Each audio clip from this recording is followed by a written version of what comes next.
So, uh, Ms. Porter, were you getting ready to speak or answer or respond? Yes, Okay, ma'am. and introduce yourself, please. Good afternoon. My name is Latoyia Porter, and I run a mental health facility in the state of Louisiana, and I'm also a survivor of not trafficking but sexual abuse as a child. Um, so I want everyone to first think about Michelle's story, and then imagine having that exact same story, being 9, 10, 11, 12. And imagine facing those horrors and doing exactly what we say, tell someone, Michelle has said over and over again, be seen, we need to see it.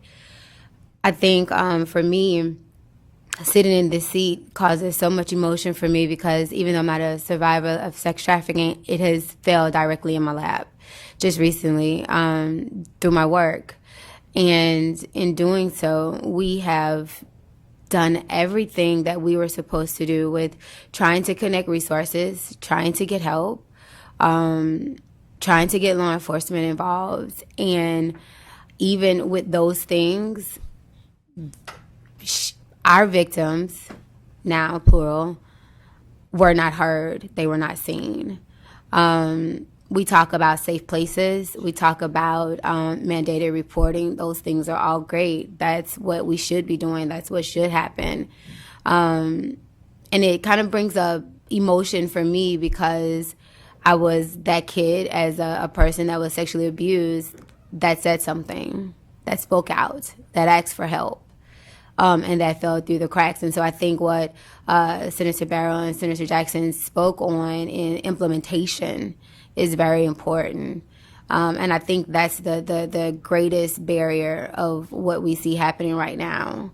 And that everyone coming to the table and really wanting to be uncomfortable and address the issue that in the state of Louisiana, we have a problem with sex trafficking and child abuse. Sexual abuse specifically. We have a problem with addressing it.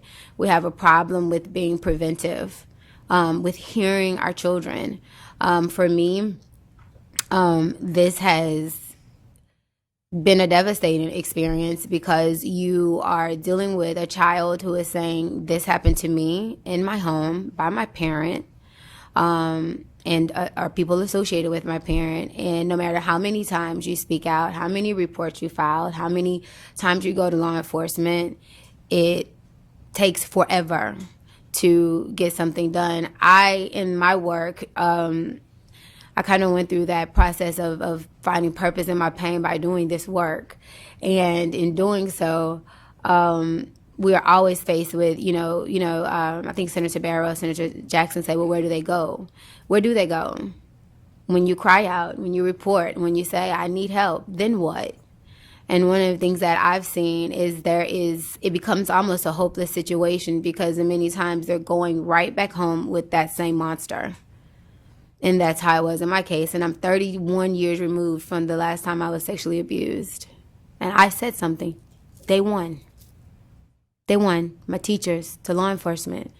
And DCFS was involved. We went down this road. And so it goes on to say that we not only continue to have a problem, we had a problem then, and it's worse now because our children are not being only sexually abused at home, but it's in the community. And we as a community, we have to get more intentional about how we respond to it. Because imagine, like I said, the horrors of Michelle's story and being a baby.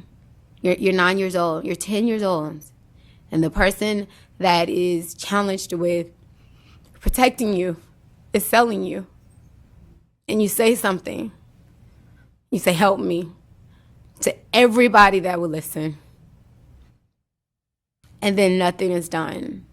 And then we talk about the things that are perpetuated from that silence, from not being heard, from not being seen. Now we have mental illness. Now we have suicide attempts because we have lost hope. And I get so frustrated with hearing, oh, it takes a village to raise a child. Well, our village is very sick right now. No one is stepping up to the plate to be held accountable. and things are falling through the cracks. So who's going to raise our child if our villages are sick? That's my question.